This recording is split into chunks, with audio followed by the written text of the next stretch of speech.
My name is Teri Glembin, and I'm an artist. I have done this series, Dala A Day, from COVID, end of March to the end of April. I did 33 pieces altogether here. I started at Sheldon Reproduction Center, copy shop in town here, and later was an art director and graphic designer at Maurice's corporate office. From there I went to UMD and I was the marketing director at UMD stores. So I've worked in retail and design quite a bit. I was actually between jobs, and I was looking at going back to school to be a CNA at LSC. And I was looking for a new direction, but I didn't want to lose my take on art. Because of COVID-19 and the way the world was shutting down, a lot of people were quarantined. And I have a dog. I live alone. I've always doodled and drawn things that it made me happy, especially during COVID. It was a way to come home and kind of unwind from the day. It was just nice to kind of curl up on the couch with my dog and just pick up markers and paper. It's a lot of work, and it's very sad sometimes to watch these people you've been caring for suffer and die. So I turned to my art, I think, for that too.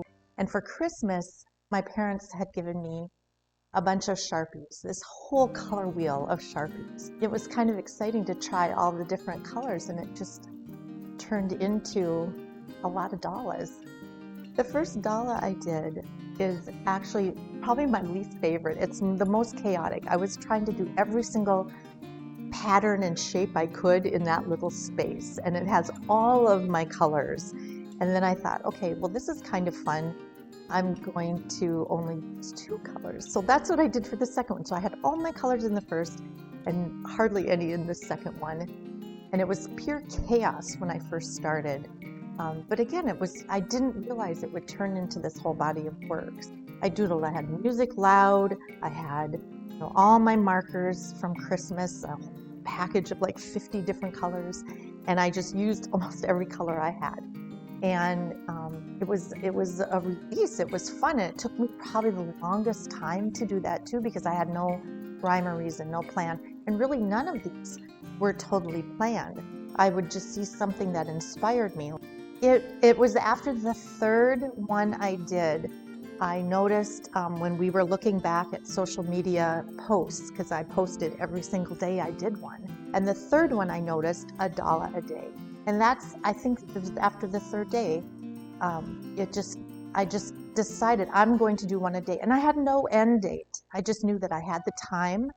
I haven't been with my family since this started. It's been a year now since I've seen my family in person. But we FaceTime all the time. I miss my family quite a bit. Being on social media really helped me through self-quarantining. I live by myself with my dog. I would take her for walks. We'd make phone calls or FaceTime moments with friends and family. So this was some way for me to stay connected still with my family and friends.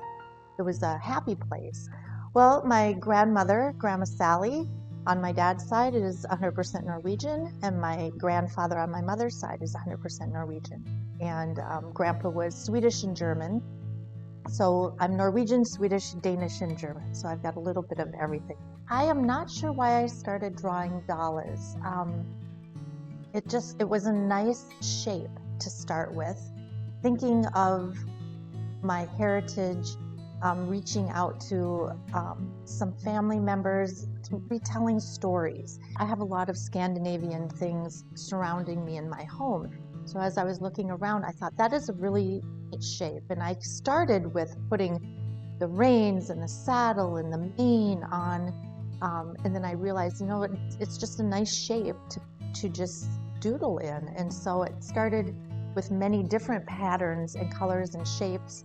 It's a great icon of Scandinavia in general, but trying to bring back some of my Swedish side. I'm very Norwegian. I'm more Norwegian than anything. And this was kind of a nice way to to tie in my Swedish heritage as well.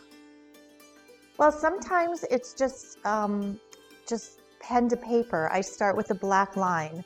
You know, I have a template for the outside, and I just start doodling.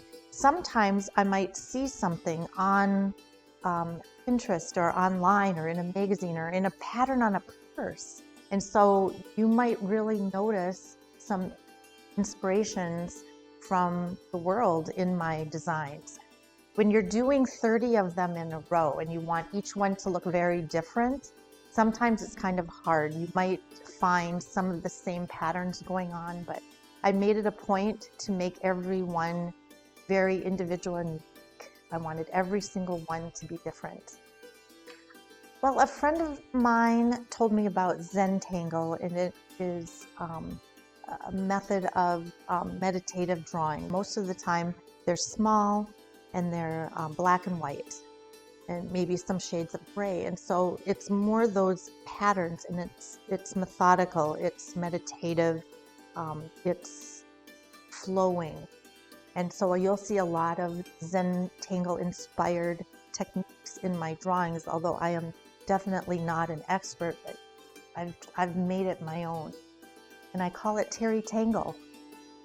I put birds on a few of these. I've always loved birds. I don't know, it just seemed like there was space there. He needed a buddy. That horse needed a buddy. I have 6 of my Dalas with birds on them, and I think those are my favorites. I love all the ones with the birds. I love the black and white ones.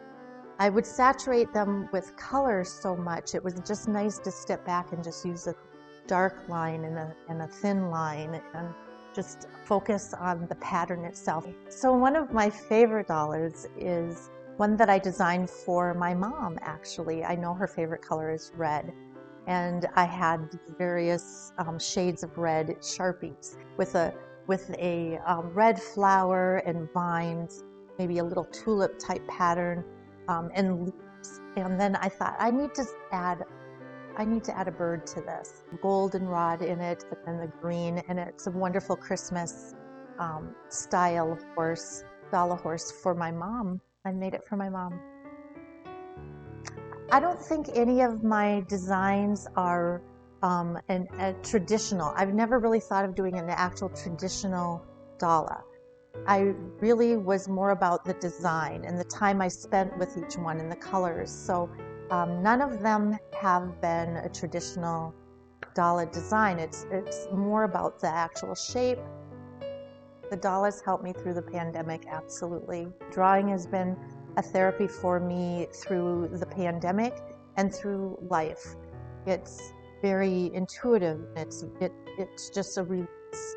So that flow right from your soul to the paper, I don't know how to put it, but it comes out. So it just needs a release. Yes. I don't know how to say that.